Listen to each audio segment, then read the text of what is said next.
Hi everyone, let's go over my cycle, macro and high time frame bullish and bearish Elliott Wave scenarios on Bitcoin. Starting with the cycle bullish scenario where we're looking for multiple 1-2s to the upside, where now we're looking for a blue 1, blue 2 before then continuation to the upside. If we compare the two wave 2s that we have over here in yellow and in green, then the probability is high that the low of this wave 2 is in and we are looking for bullish continuation. Reason being that the green wave 2 is exactly the same amount of time as the yellow wave 2 over here.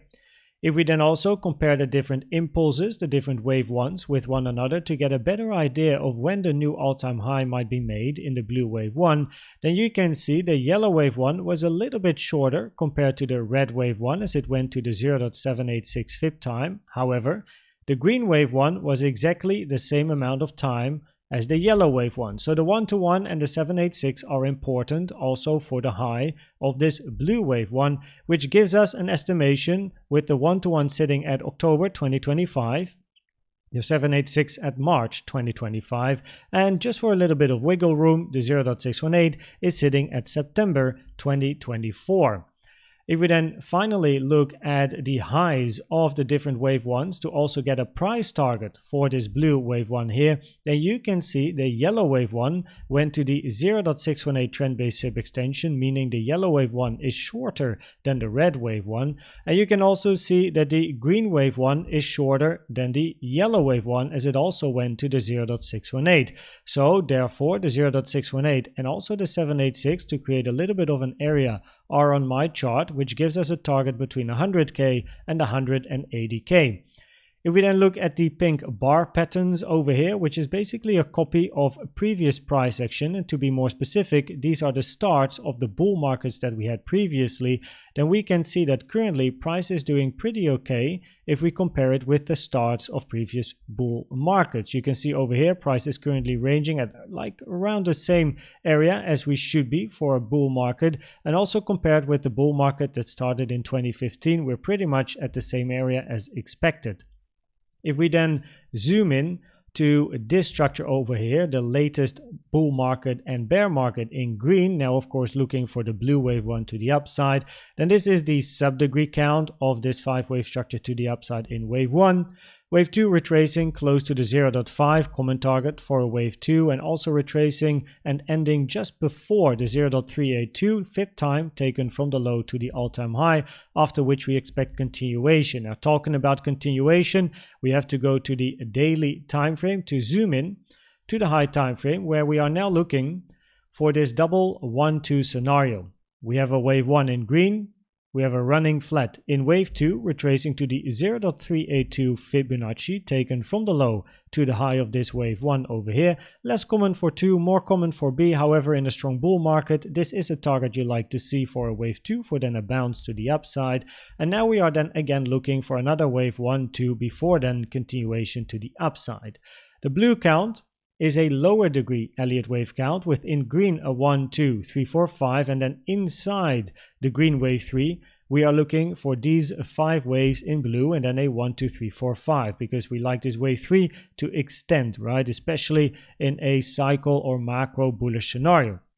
Now this high of a wave 1 is of course better estimated based on the daily updates that I do, but we do have to keep in mind the point of control, the value area high and the value area low of this very, very high time frame range. We are currently very close to the point of control at 38.7k, but in general 38.7k to about 43k is very, very important resistance for price. So if wave 1 can end somewhere around here, then what is nice is that the common target area for a wave 2 being between the 05 and the 786 will be in confluence with the value area low of this very big range, and also the white box that you see, which is an important support resistance area. Support, support, resistance, resistance, resistance, and then it can again be tested as support for then continuation to the upside. The white box here sitting between 38.4k or 31.4k and 32.6k, and the value area low is sitting at 31.3k. If we then go to the cycle bearish scenario, then we are looking for a longer bear market to follow, where we are looking for at least a bigger 3-wave structure to the downside.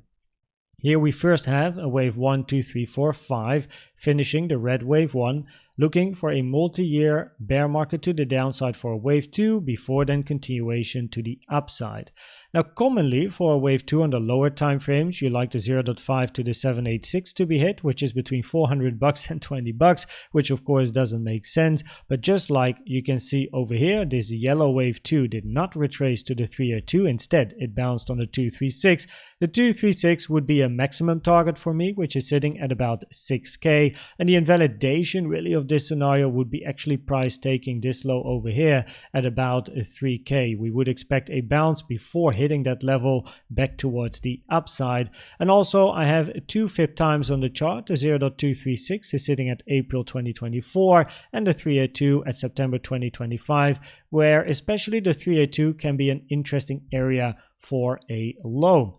If we then zoom in to this structure over here, right, for a bigger 3-wave move to the downside, so we move to the weekly time frame, to the macro bearish scenario, then we're looking for an ABC to the downside over here.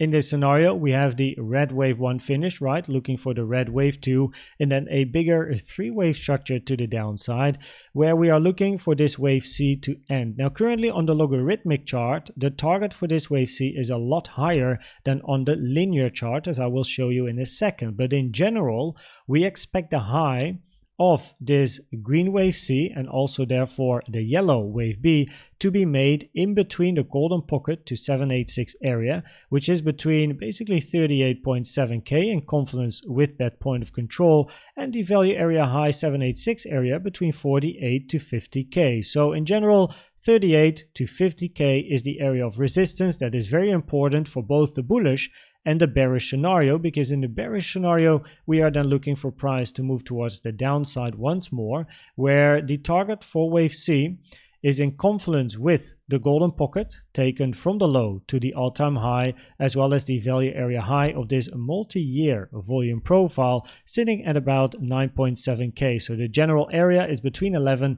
and 8k for the low of this wave C, for then continuation back towards the upside.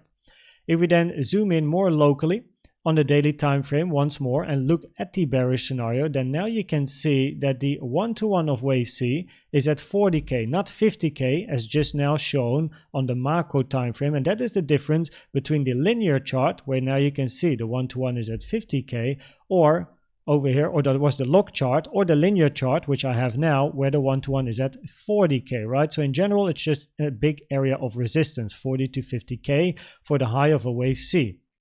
But on the daily time frame, we use the linear scale here, where wave B bounced on the 302, common target for a wave B, and then we're looking for a wave C to the upside. Now you also see a couple of fib times over here, where wave A and C tend to have around a 1-to-1 relationship, and if not a 1-to-1 relationship, then the 0.618 and the 1.618 are the next highest probable relationship for a wave C, like targets for a wave C time-wise. The 0.618 is sitting on Saturday the 9th of December this year, the 1-to-1 on the 2nd of February next year 2024, and the 1.618 is sitting at May 2024. If price is going to make the high of a potential wave C before the 0.618, probabilities increase. This is a 1-to-1-2 for then continuation up in a wave 3. If, however, the high before a bigger retracement has been made after the 0.618, we have to observe that retracement to the downside to then assess the probabilities for continuation to the upside in the bullish scenario or continuation to the downside in the bearish scenario, with the target for wave C over here on the linear chart sitting between 40.4k and 44k. If we then finally go to the probabilities of all these different scenarios per time frame,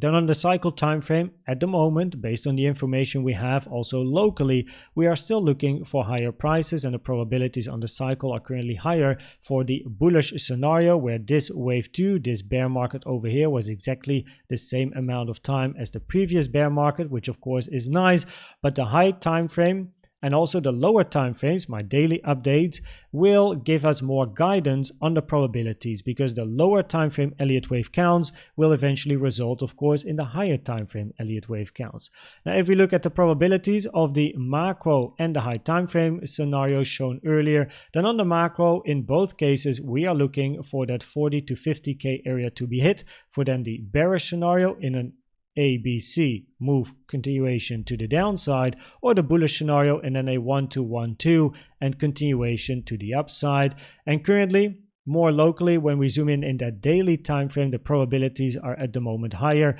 for the bullish scenario and then a wave 1 2 1 2 and continuation, as we are still looking for this double top to be taken, especially at about 38k. And then of course we observe the reactions. The daily updates will give you all the probabilities of more local price action, and then next week on Sunday 7 p.m. Central European time, I will provide you with a new macro high time frame cycle update based on that new local information. I hope this video was helpful or valuable to you. Please check out the most recent educational video I've made about the best trading indicator you can use in my opinion, which is the CVD. And for now, thanks for watching and subscribing, and I'd like to see you at the next one. Bye bye.